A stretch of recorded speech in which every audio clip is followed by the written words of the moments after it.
Hello, my name is Victoria Santana. I chose the poem The Reductive Sum of One by Gary Zarda.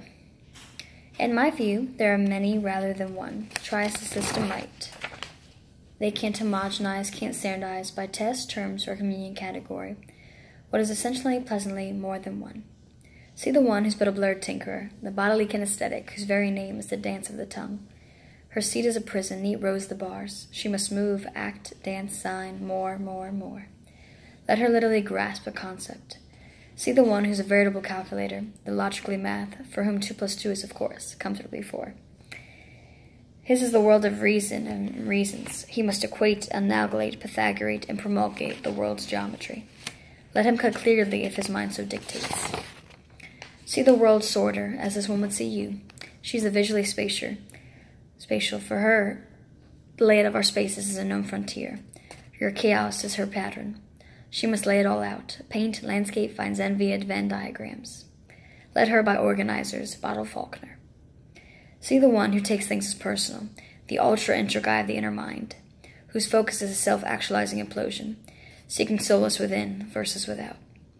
He must take pause, journal, meditate, make note of his mood storms. Let him, above all, have a moment to think. See the one who prefer you'd listen, the musical one with the headphones on. She's putting your lecture to ballpoint rhythms. As others nearly come undone, she must swim sounds, tune timbre, make melody, be the critic analytic.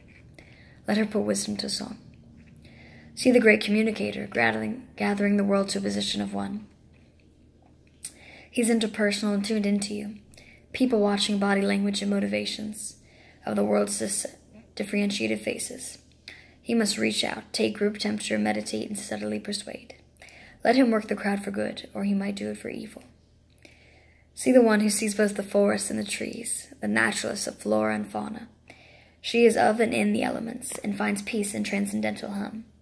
She must get her hands dirty, test soil, scope water, read the mysteries of the sky. Let her nature willing do more than discern non-living things. See the one who puts the world to lettered form, the linguist, the crafter of language who relishes zealously sounds and arrangements of words, his keeper. As keeper of Cormier's favorite embers, such as September, November, and December. He must be given voice, read, write, speak the truly glorious word. Let him distill the vapors of thought. See by close attention the one of old soul, though young. She is spiritually intelligent, even though the intelligentsia banish her realm to mere superstition, out of fear of the ungraspable abstract. Seek justice, believe in unity, and ultimately serve a higher cause. She must make connections. Let her, rather than answer, simply savor the moment's question. These are but a few of perhaps many, many more so-called multiple intelligences. But there is certainly more than one. One is but a number, misused in lumping singular individuals into a reductive sum of one.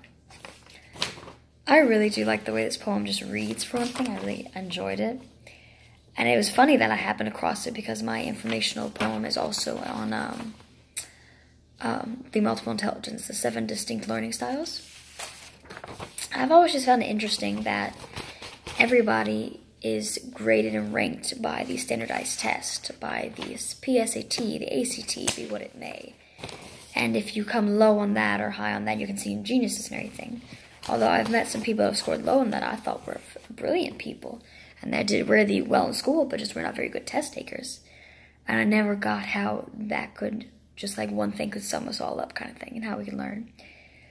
And so in this, he's kind of just like explaining how each person is different. We all learn differently, we all break the mold a little bit, we all have our own ways of absorbing and grasping concepts. And the fact that it came from an older gentleman as well, that didn't see it as a bad thing to kind of break the mold, I guess, or break the rules of following just one simple set. And I really enjoyed it, but yes. So, this would conclude my poem.